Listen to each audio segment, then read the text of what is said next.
Tuhan, mari kita membaca bersama-sama kitab Yosua pasal 21 ayat 43 sampai 45.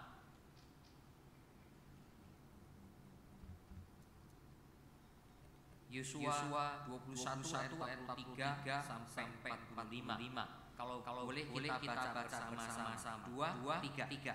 Jadi seluruh negeri itu diberikan Tuhan kepada orang Israel, yakni negeri yang dijanjikannya dengan bersumpah untuk diberikan kepada nenek moyang mereka. Mereka menduduki negeri itu dan menetap di sana, dan Tuhan mengaruniakan kepada mereka keamanan segala penjuru, tepat seperti yang dijanjikannya dengan bersumpah pada nenek moyang mereka. Tidak ada seorang dari semua musuhnya yang tahan berdiri menghadapi mereka. Semua musuhnya diserahkan Tuhan kepada mereka. Dari segala yang baik yang dijanjikan Tuhan kepada kaum Israel, tidak ada yang tidak dipenuhi. Semuanya terpenuhi. Demikian firman Tuhan bagi kita yang membaca, merenungkan dan melakukannya. Saudara, tema kita hari ini adalah semua janji Tuhan terpenuhi. Tolong PPT-nya.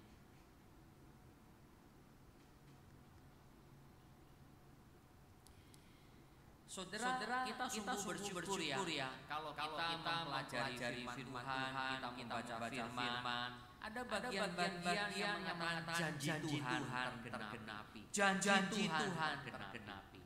Nah, pada zaman Yosua ini khususnya mulai pasal-pasal mendekati akhir kitab Yosua, ya, dikatakan janji Tuhan tergenapi. Janji Tuhan tergenapi. Saudara-saudara, dari segala yang baik dikatakan segala yang baik yang dijanjikan Tuhan kepada kaum Israel, tidak ada yang tidak dipenuhi, semuanya terpenuhi. Ayat 45, ayat yang sangat penting sekali. Saudara, kita semua sangat senang ya kalau mendengarkan khotbah-khotbah Tuhan berjanji, Tuhan berjanji. Lalu kemudian ketika saudara mendapatkan janji Tuhan itu, atau doa saudara terkabul, saudara begitu senang sekali. Haleluya ya, puji Tuhan. Nah saudara, mari kita lihat bersama-sama. Ada satu kata yang dipakai di dalam ayat 3 ayat ini, ya, dalam bahasa Ibraninya dibaca kol, K-O-L, ya, bukan kol sayuran saudara ya, tapi kol. Kol itu artinya semua, seluruh, segalanya. Ya, itu dipakai 6 kali dalam 3 ayat ini. Itu artinya lengkap, komplit, tidak ada satupun yang diabaikan. Ya, semuanya terpenuhi. Ya, saudara sungguh bersyukur. Tetapi kalau saudara baca firman Tuhan dengan baik, saudara, terpenuhinya karena apa? Terpenuhinya karena, ini yang lebih penting ya, siapa yang bisa mewujudkannya, siapa yang bisa menggenapinya, yaitu Tuhan Yahweh. Saudara ingat pada waktu kitab Keluaran atau kitab Bilangan atau kitab Ulangan, Tuhan pernah mengingatkan, kalau saudara masih ingat khotbah di tahun lalu, kalau nggak salah itu saya yang khotbahkan. Hai Israel, ketika tanah perjanjian itu diberikan kepadamu, ingat itu semua karena Tuhan. Karena Tuhan. Jadi saudara dan saya sebagai orang Kristen, ketika kita misalnya berdoa, dalam kesulitan-kesulitan kita berdoa, ternyata Tuhan mendengar doa kita. Ya, mendengar. Ya, misalnya saudara sakit, Tuhan tolong, Tuhan sembuhkan. Saudara bersyukur. Bersyukur boleh. Tapi saudara harus ingat, itu semua karena Tuhan. Jangan saudara berpikir karena doa saya yang hebat, atau karena doanya itu kata-katanya tempatnya sangat tepat, tidak. Bukan itu. Ataupun karena apa? Oh, karena saya setia, karena saya sudah banyak memberi persembahan kepada Tuhan. Oh, karena saya setiap minggu beribadah kepada Tuhan. Jangan. Itu tuh cuma sekunder. Bukan tidak penting. Itu sekunder. Itu hal nomor 2. Tidak boleh yang utama. Harusnya Tuhan yang ditaruh di yang utama. Itu karena Tuhan. Kalau saudara dan saya bisa setia, itu juga karena Tuhan. Kalau saudara dan saya bisa beribadah kepada Tuhan, itu pun karena Tuhan, bukan karena saya. Jadi selalu God center, ya. Selalu Tuhan yang menjadi pusat. Itu yang namanya apa? Sujud menyembah kepada Tuhan. Sekali saudara dan saya mulai mengatakan saya, aku, di situ saudara sudah mulai menyembah berhala. Saudara sudah tidak lagi menempatkan Tuhan sebagai Tuhan. Ya, itu bahayanya, ya. Karena itulah saudara, mari kita melihat bersama-sama Yosua. Karena itulah ketika betul-betul sudah diberikan tanah perjanjian, mereka sudah menguasai semua tanah itu, mereka juga sudah mendapatkan keamanan. Disebutkan karena Tuhan, karena Tuhan, karena Tuhan. 4 kali disebutkan karena Tuhan. Ya. Jadi saudara, sebagai orang Kristen, saudara dan saya harus punya cara berpikir Kristen. Bagaimana cara berpikir Kristen? Yaitu cara berpikir sesuai Alkitab, ajaran Alkitab. Ya. Nah, mari kita lihat bersama-sama mengenai janji Tuhan yang terpenuhi ini apa saja. Yang pertama adalah tanah perjanjian di Kanaan. Saudara, Tuhan telah bersumpah kepada bapak leluhur Israel, tanah Kanaan ini akan kuberikan kepadamu. Saudara, kembali lagi pada waktu kita bilangan atau ulangan, hai Israel, aku berikan tanah ini bukan karena kamu lebih baik dari bangsa-bangsa yang tinggal di tanah Kanaan. Nah, mungkin anak sekolah minggu akan tanya, kok Tuhan kelihatannya kejam ya? Orang-orang di tanah Kanaan, bangsa-bangsa itu semua dibasmi, dimusnahkan supaya orang Israel mendudukinya. Kok gimana sih? Tapi saudara, kalau baca kitab bilangan atau ulangan jelas sekali. Karena bangsa-bangsa itu aku sudah memutuskan untuk menghukum mereka. Karena mereka sudah berlaku tidak pantas lagi. Karena itu bangsa Israel pada waktu mereka menduduki tanah Kanaan, mereka jangan berpikir karena aku lebih baik dari bangsa-bangsa yang tinggal di Kanaan. Sekali lagi saudara, Tuhan ingatkan, itu namanya cara berpikir Alkitab. Tetapi aku memberikan itu karena aku mau memberikannya mengingat akan bapak leluhurmu, yaitu kepada Abraham, Ishak dan Yakub. Aku telah berjanji kepada mereka.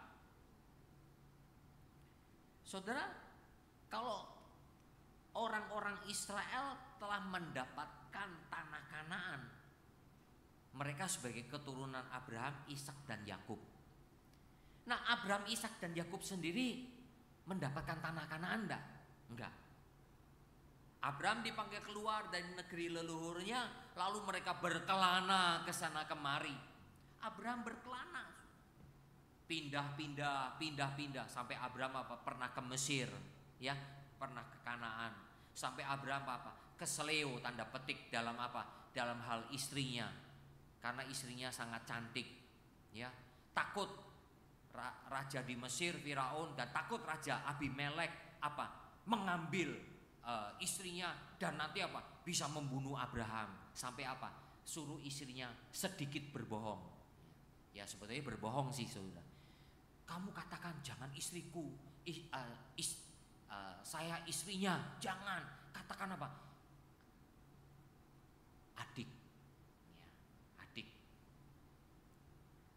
Saudara, memang Sarah itu adalah termasuk masih familian dengan Abraham, ya, saudara perempuan. Nah, saudara yang kasih Tuhan, sampai kesandung begitu 2 kali. Saudara, karena apa? Abraham pindah ke sana kemari, Ishak juga begitu, ya, Yakub juga sama. Sampai mereka akhirnya Yakub sekeluarga dengan 70 orang pindah ke Mesir ketika Yusuf sudah berjaya di tanah Mesir. Dan mereka disitulah beranak cucu, tambah banyak jutaan orang. Ya. Nah saudara, Abraham, Ishak dan Yakub tidak pernah menikmati tanah perjanjian. Saudara, kalau dipikir-pikir ya sudah, kalau ada orang yang berkhotbah, ya hamba Tuhan, klaim kepada Tuhan, beriman kepada Tuhan, kamu pasti dapat janjinya. Menurut saya ajaran itu apa?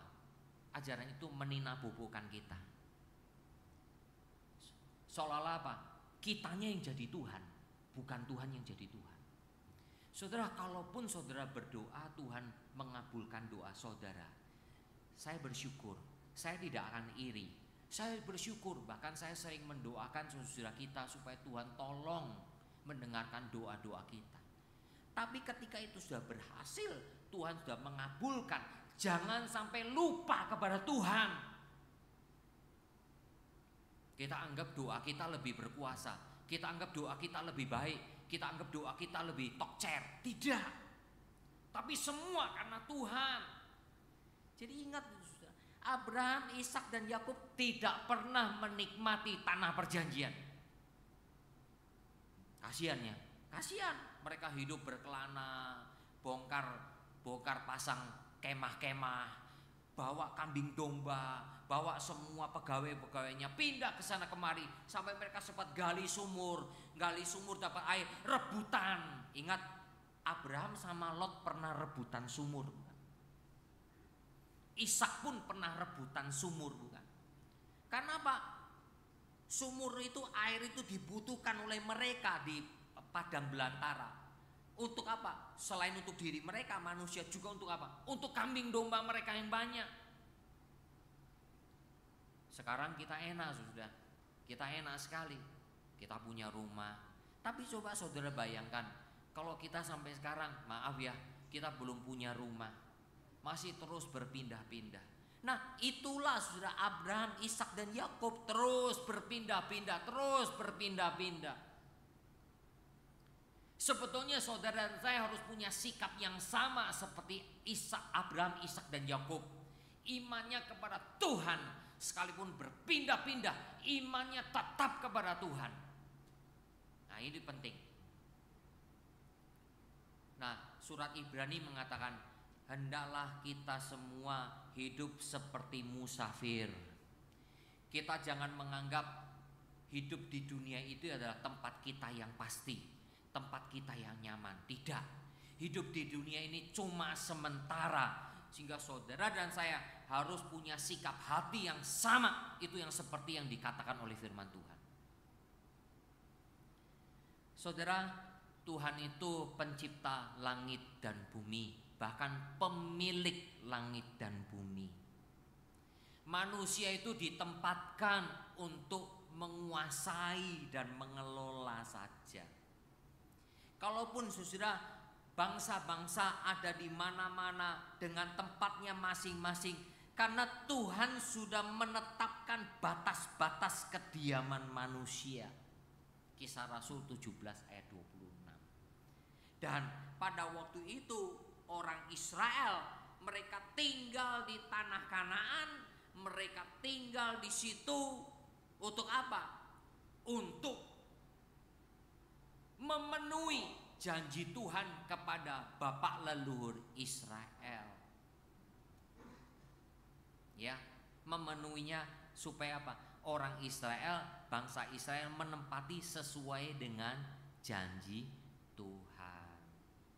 Jadi saudara, Tuhan mau bangsa Israel tidak menjadi pongah, sombong. Saya umat pilihan Allah, ini tanah saya, ini hak saya. Tidak bisa. Karena apa? Kitab Bilangan atau Ulangan mengatakan, aku berikan tanah ini bukan karena kamu lebih baik dari bangsa-bangsa yang pernah tinggal di tanah Kanaan, tapi karena aku sudah bersumpah kepada nenek moyangmu Abraham, Ishak dan Yakub, maka ku berikan tanah ini kepada kalian sebagai keturunan Abraham, Ishak dan Yakub. Ya, saudara, itu saudara di zaman Yosua Tuhan penuhi. Nah, untuk kita bagaimana? Melalui Yesus Kristus Tuhan menjanjikan langit bumi yang baru buat setiap kita orang percaya. Ini tercantum di Wahyu 21 dan 22. Nah, di dalam hal ini saudara, saya mau memberikan sedikit keterangan kepada saudara sekalian. Karena ini sangat penting. Karena banyak orang Kristen yang berpandangannya tanda petik tidak sesuai dengan Alkitab. Saudara, saya berikan peta ya. Inilah tempat kediaman 12 suku Israel. Ya. Yang di sebelah selatan ada Yehuda, ada sebagian Simeon, lalu di atasnya Dan dan sebagainya, Efraim, Manase, ya Asher, Naftali, Manase, Gad dan Ruben. Loh, kok Manase ada 2 tempat? Oh, saudara ingat, Manase itu suku yang boleh katakan paling banyak ya, selain Yehuda. Nah, itu Manase itu separuhnya dikasih sebelah timur Yordan dan separuhnya dikasih di sebelah barat sungai Yordan. Ini di zaman Yosua. Lalu saudara, ketika mereka sudah menepati tanah Kanaan, maka bangsa Israel itu hanya terus ya bertumbuh.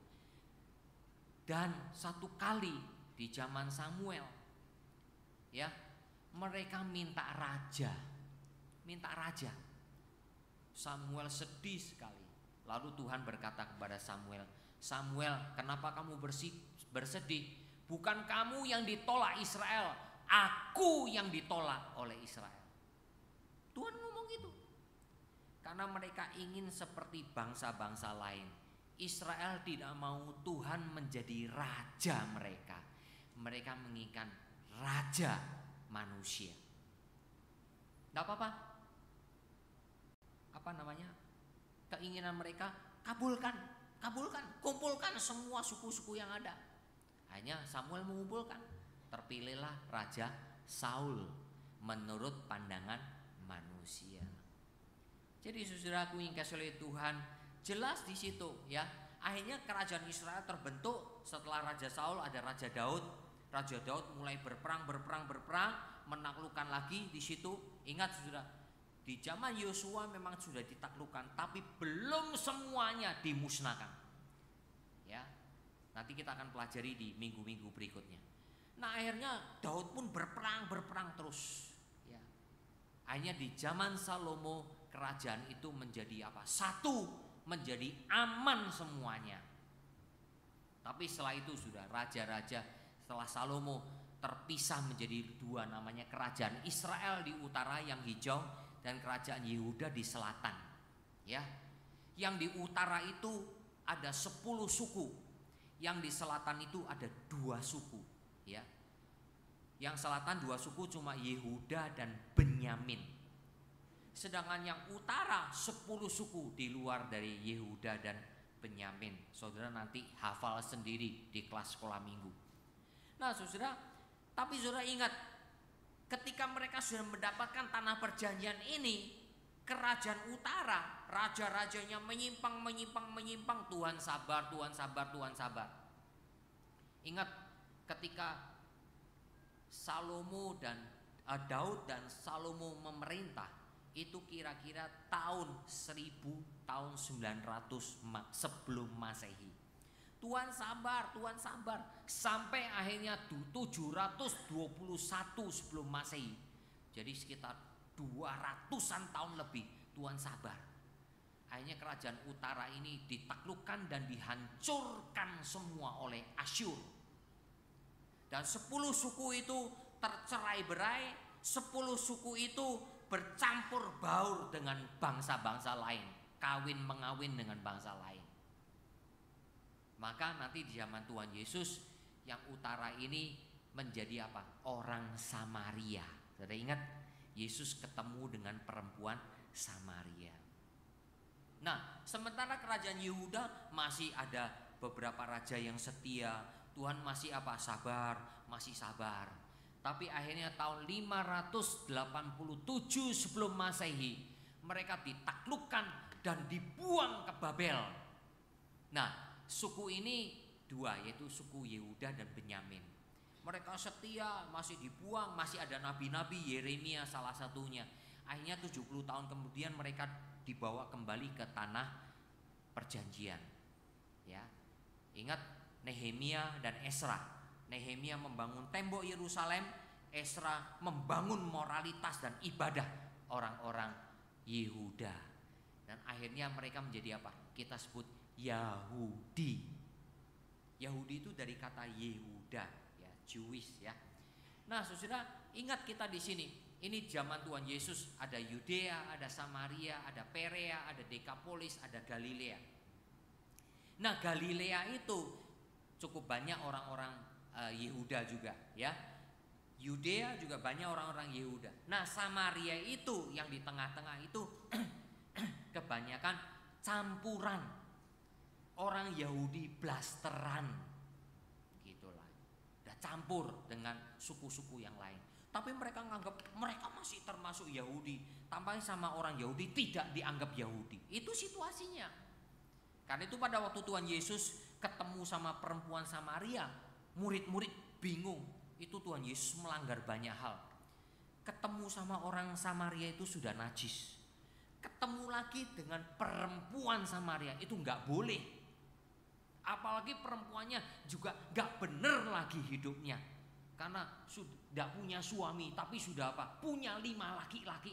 Dan sekarang bukan suamimu yang sah. Itu enggak, waduh 3 kali lipat sudah. Tapi bersyukur ketemunya siang hari, bukan malam hari. Jadi saudara, ingat ini zaman Tuhan Yesus, ya. Nah, ketika Tuhan Yesus sudah melaksanakan semua janji Allah. Jadi, mengapa Tuhan masih apa namanya? Masih memelihara Yehuda? Karena Tuhan mau semua nubuatan perjanjian lama itu dipenuhi di dalam diri Yesus Kristus. Yaitu ketika Tuhan Yesus sudah menggenapi semuanya, lalu dia memberikan amanat agung. Kamu menjadi saksiku di Yudea, di Yerusalem, di Yudea, Samaria, sampai ke ujung bumi. Jadi saudara, seluruh bumi ini adalah milik bersama sesama manusia. Ya, termasuk juga orang Kristen, kita orang-orang percaya. Memang masih ada negara ini, negara itu, di benua Afrika, di benua Eropa, benua Asia, benua Amerika, dan benua Australia. Gak apa-apa, semua suku-suku bangsa itu, ya. Nah saudara, tapi yang jelas seluruh bumi ini adalah milik Tuhan.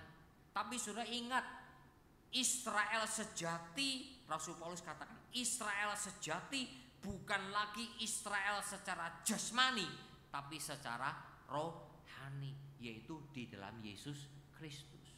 Yesus Kristus adalah Israel sejati. Yang lainnya itu tidak bisa memenuhi semua janji Tuhan. Hanya Yesus yang memenuhinya. Sehingga yang di dalam Yesus itulah Israel sejati. Karena itu sunat lahiriah tidak berguna. Yang berguna itu sunat batiniah. Itu yang Paulus katakan. Itu orang-orang Kristen ada sebagian masih mengagung-agungkan negara Israel sekarang. Negara Israel sekarang itu cuma negara secara politik. Gak ada nubuatan firman Tuhan lagi mengenai akan berdirinya negara Israel. Itu ndak ada. Kalau saudara menemukan, bilang sama saya. Ndak ada. Janji Tuhan semua sudah digenapi dalam Yesus Kristus. Sebagai orang percaya, baik itu suku apapun juga, termasuk orang-orang Yahudi, kalau percaya dalam Yesus Kristus, dia adalah di dalam Yesus Kristus. Kita sedang menantikan apa? Langit dan bumi yang baru. Itu tercantum di dalam Wahyu 21 dan 22. Bahkan kita juga menantikan kota Yerusalem baru. Itu yang apa? Dinyatakan oleh Tuhan kepada siapa? Rasul Yohanes di Pulau Patmos. Nanti kita menantikan langit dan bumi yang baru, di mana Yerusalem yang baru akan menjadi tempat tinggal buat semua kita orang percaya. Ingat saudara baca baik-baik Wahyu 21-22. Yerusalem baru itu apa saudara? Di tengah-tengahnya mengalir sungai kehidupan, dan di samping kanan kirinya tumbuh pohon-pohon kehidupan. Saudara kalau pergi ke Yerusalem sekarang ataupun Yerusalem dari zaman Daud, nggak ada sungai yang mengalir.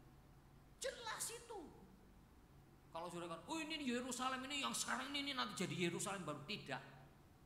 Yerusalem baru itu akan ada sungai yang melintas di tengah-tengahnya, di mana itu adalah sungai kehidupan, di mana dari sungai itu akan tumbuh pohon-pohon kehidupan yang berbuah setiap sebulan sekali. Itu dikatakan di Wahyu. Jadi saudara, saya bukan mengarang cerita. Apa yang saya katakan ini semua adalah firman Tuhan. Jadi saudara, tanah perjanjian kepada Israel memang sudah digenapi dulu di zaman Yosua. Bahkan menjadi kerajaan Israel sudah pernah digenapi. Tapi kemudian kerajaan yang utara dibuang semuanya oleh Tuhan. Masih ada suku Yehuda ditaklukkan, dibuang ke Babel. Masih dikembalikan oleh Tuhan 70 tahun kemudian melalui Nehemia, melalui Ezra. Mereka masih setia kepada Tuhan. Mereka kembali, mereka bertobat. Mereka menantikan kegenapan. Yesus sudah datang. Yesus pada waktu itu datang. Tapi apakah semua orang Yahudi menerima Yesus? Tidak.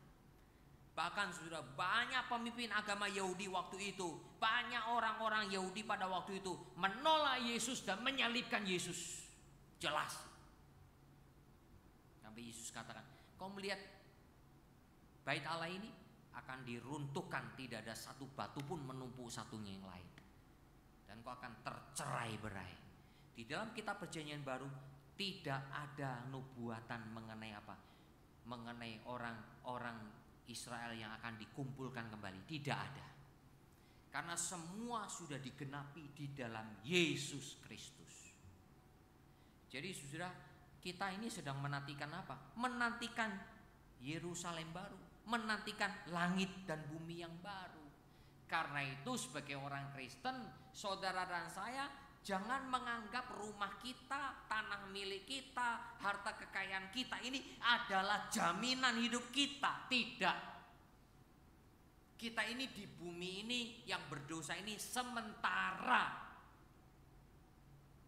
Saudara dan saya harus punya sikap seperti Abraham, Ishak dan Yakub, menantikan tanah perjanjian. Tanah perjanjiannya bukan tanah perjanjian secara di dalam bumi yang berdosa ini, tapi kita menantikan apa? Langit dan bumi yang baru, menantikan Yerusalem yang baru. Itulah yang dikatakan oleh surat Ibrani. Saudaraku yang kasih oleh Tuhan, jadi kita harus punya pola pikir ini. Yang kedua, janji Tuhan kepada Israel pada waktu itu adalah keamanan atas seluruh Kanaan.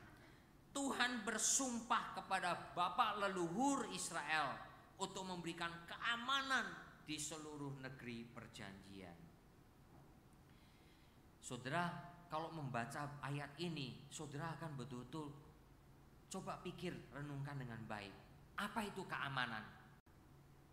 Apakah karena pertahanannya kuat? Tidak. Saudara, di sini ayat ini luar biasa. Tuhan menyerahkan para musuh sehingga tidak tahan menghadapi Israel.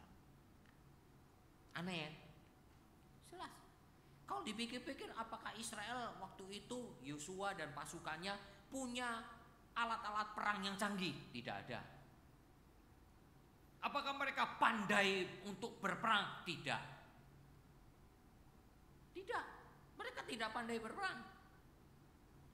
Ingat saudara, di dalam banyak kisah-kisah di Alkitab saudara, seringkali kalau Tuhan yang memberikan keamanan, selalu dikatakan Tuhan menyerahkan musuh ke tangan Israel. Bukannya Israel punya kereta kuda, punya pasukan berkuda, punya tombak, punya pedang, punya perisai yang hebat-hebat. Tidak. Saya ingat siapa? Saya ingat si itu ya, Gideon. Ketika dipanggil Tuhan menjadi hakim, pilih pasukan orang-orang yang gagah berani, dipilih sama siapa? Gideon. Ini kelihatannya pintar. Masih terlalu banyak. Menurut logika perang waktu itu, sudah, kalau pasukan musuh 1000 orang, kalau bisa minimal 1000 orang juga yang harus dimiliki supaya apa? Imbang, betul kan? Atau kalau enggak, ya 950, 960 lah sehingga cukup imbang. Mungkin satu orang bisa mengalahkan 5 orang gitu ya, ada yang begitu. Tapi enggak bisa. Mungkin musuhnya Israel itu ribuan pada waktu di zaman Gideon, ya. Tidak, pilih lagi. Pilihnya dengan apa? Coba suruh mereka ini minum. Dengan cara minum, kamu akan tahu siapa yang akan kupilih. Nanti mungkin tahun depan saya akan masuk dalam jadwal khotbah. Bagaimana mengerti itu semua. Ya. Nah, saudara, dari sini kita lihat, saudara, tidak sembarangan. Ya. Tuhan itu tidak mau Israel nanti sombong, nanti berbangga. Karena kekuatan tentara kami mengalahkan. Tidak bisa. Dengan cara apa? Orang yang minum dengan apa? Mengambil air dari tangannya lalu masukkan ke mulut. Kalau ada orang yang juga minum dengan seperti binatang minum, kayak anjing minum. Ada yang minumnya dengan cara begitu, seperti anjing minum. Jadi tertelungkup menjilat dengan lidahnya. Lalu ada juga yang apa? Minum dengan mengangkat air dengan tangannya dan minum. Itu Tuhan tahu cara milih. Ini 300 orang maju berperang. Bayangin 300 lawan ribuan.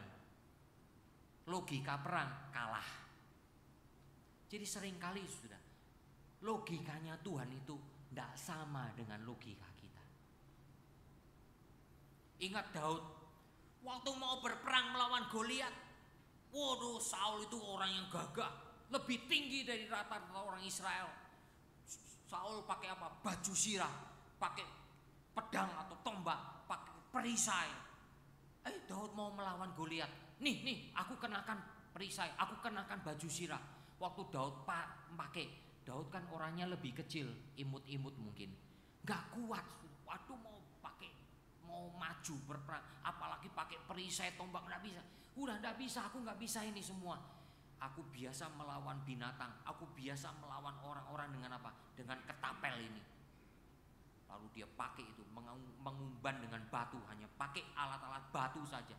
Dia mengumban si Goliat yang gagah perkasa, langsung jatuh kalah melawan Daud. Saudara, kalau melihat Alkitab, saudara belajar Alkitab baik-baik. Itu cara berpikir Alkitab tidak seperti cara berpikir kita. Saya ingat 2 minggu lalu sudah saya khotbah Tuhan tempat perlindungan. Di Israel itu di padang gurun itu ya, lembah gurun itu banyak apa? Banyak pegunungan, banyak goa-goa. Daud pada waktu lari dari Raja Saul, dia sering bersembunyi di goa-goa itu.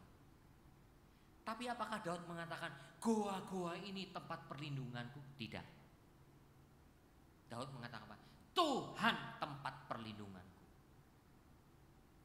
Memang betul Daud pergi ke gua, lari ke sana, lari ke sana.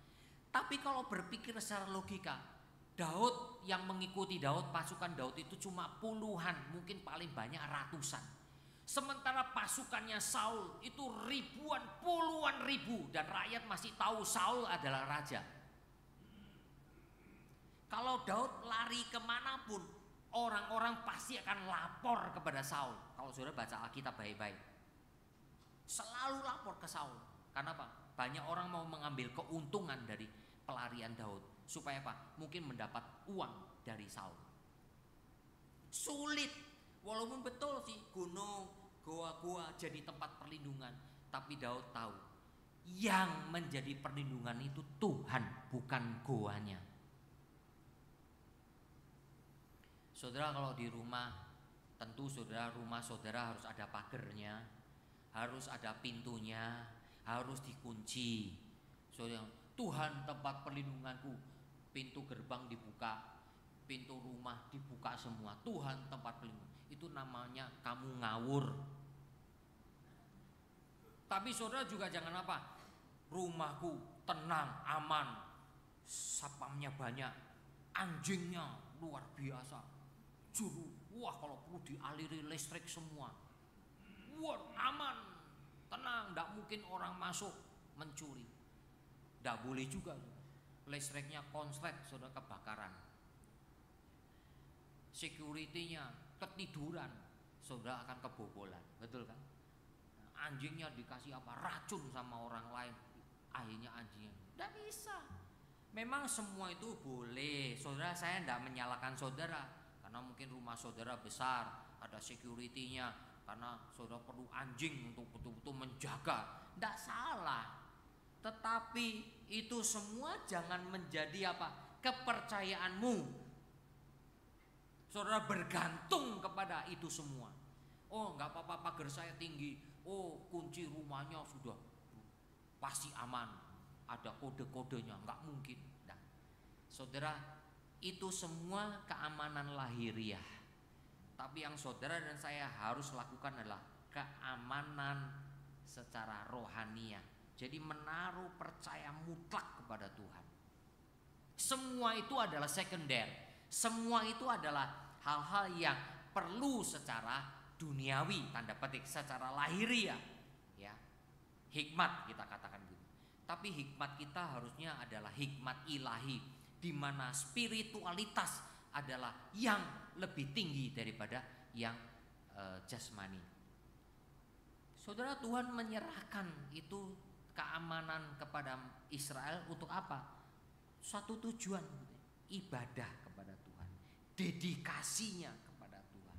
Inilah yang disebutkan dalam mandat penciptaan. Kau kerja 6 hari, hari ke-7, hari Sabat, beribadah kepada Tuhan. Tujuannya begitu toh. Itulah ketika saudara diberikan keamanan, diberikan berkat oleh Tuhan dalam pekerjaan kita semua.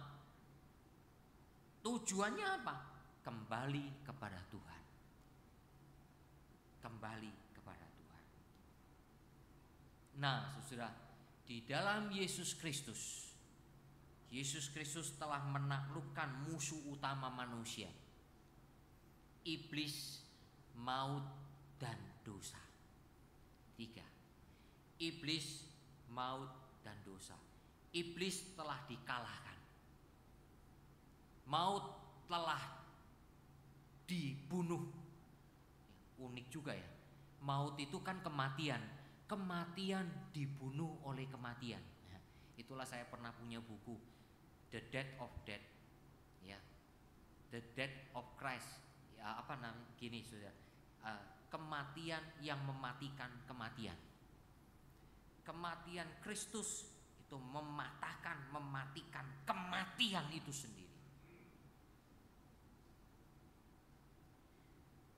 Saya lupa judulnya bahasa Inggrisnya. Dan ketiga adalah kuasa dosa. Ini musuh kita. Ini telah ditaklukkan oleh Yesus.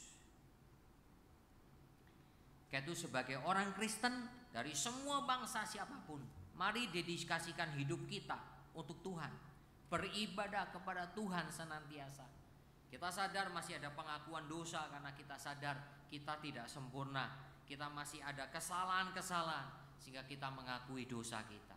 Tetapi kuasa iblis sudah tidak ada lagi. Ya. Kalau saudara dan saya diserang oleh iblis, jangan takut. Karena yang ada di dalam diri kita, yaitu Roh Kudus, lebih besar dari roh dunia ini. Jadi kalau betul-betul saudara dan saya percaya kepada Yesus, Roh Kudus sudah tinggal di dalam diri kita. Dan iblis tidak punya hak untuk apa? Menyentuh kita semua. Ya. Karena kita sudah milik Yesus. Dan maut telah dikalahkan, sehingga saudara dan saya tidak perlu takut kepada maut. Ini yang sering kali dicoba, ada beberapa saudara bertanya. Seseorang, ya maaf ya, kita semua umur terus bertambah. Kalau umur terus bertambah, badan kita semakin lemah. Saya mau tanya, siapkah saudara menghadapi kematian? Siapkah saudara menghadapi kematian? Kemarin 2 hari lalu saya mengunjungi seorang saudara seiman. Ngobrol-ngobrol, ya ayo sekarang udah umur sekian, oh sudah luar biasa ya. Iya. Nanti setelah ini kemana? Ya saya kembali ke surga dong. Ayo nggak takut ya mati, meninggal? Enggak, kenapa takut? Kan ada Tuhan Yesus. Waduh, senang sekali saya. Saudara, surat Ibrani mengatakan itu. Yesus telah mengalahkan maut. Karena itulah semua orang yang tadinya takut akan kematian, di dalam Yesus telah mengalahkan ketakutan itu. Jangan saudara takut menghadapi kematian. Bukan berani mati kayak anak muda yang berani matinya gak karuan gitu. Bukan itu. Bukan maksudnya kita menjadi membabi buta, bukan. Tapi kita menghadapi kematian itu dengan iman kepada Yesus. Itu yang penting. Yang penting. Dosa, ya.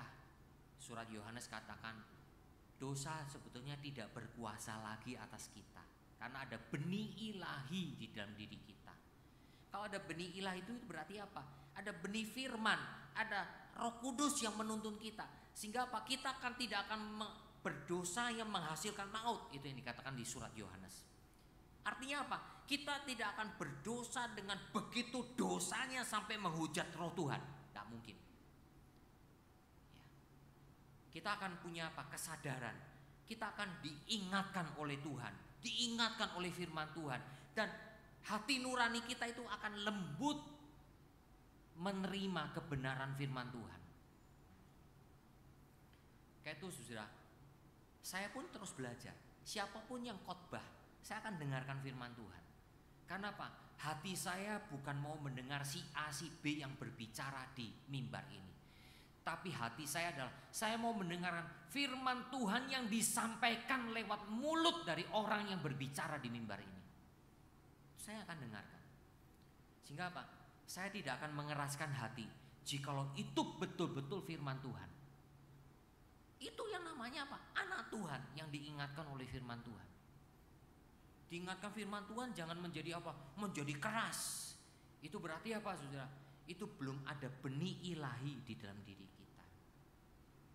Saudaraku yang kasih oleh Tuhan, inilah yang disebutkan janji Tuhan kepada Yosua waktu itu. Tapi pada waktu itu sudah digenapi ribuan tahun yang lalu. Yesus Kristus telah menggenapi 2000 tahun yang lalu semua perjanjian lama. Di luar daripada bapak-bapak leluhur Israel, di luar dari semua nabi-nabi, mereka cuma hanya menggenapi sebagian kecil. Yesus menggenapi sampai begitu luar biasa semua janji Tuhan. Dan kita perjanjian baru termasuk sekarang ini mengikuti Yesus Kristus, tidak lagi mengikuti perjanjian lama yang semua sudah digenapi di dalam Yesus Kristus. Kiranya Tuhan menolong kita semua dengan firman-Nya. Mari kita berdoa. Kami bersyukur ya Bapa untuk firman yang mengingatkan kami kembali, supaya kami kembali kepada Yesus Kristus sebagai puncak wahyu Tuhan, sebagai puncak kegenapan semua janji Tuhan. Dan kami nanti akan menantikan langit dan bumi yang baru. Kami akan menantikan Yerusalem yang baru. Bahkan kami menantikan rumah tinggal yang baru seperti yang Yesus Kristus janjikan. Jangan sedih. Aku pulang kembali kepada Bapa, menyediakan tempat bagimu. Itulah janji Tuhan yang dikatakan Yohanes pasal yang ke-14. Tuhan tolonglah kami. Janji Tuhan akan langit baru, Yerusalem baru, bahkan rumah baru di surga bersama-sama dengan Tuhan. Tolonglah ya Bapa, kami terus punya berpikir Kristiani seperti firman Tuhan. Sehingga tempat tinggal kami di dunia ini, di bumi ini, di kota Surabaya ini hanya sementara. kami nantinya akan tinggal dengan Tuhan di langit yang baru, di Yerusalem baru, di rumah yang baru yang disediakan oleh Tuhan bagi kami. Terima kasih, berkatilah firman bagi kami. Dalam nama Tuhan Yesus Kristus kami berdoa. Amin. Kita masuk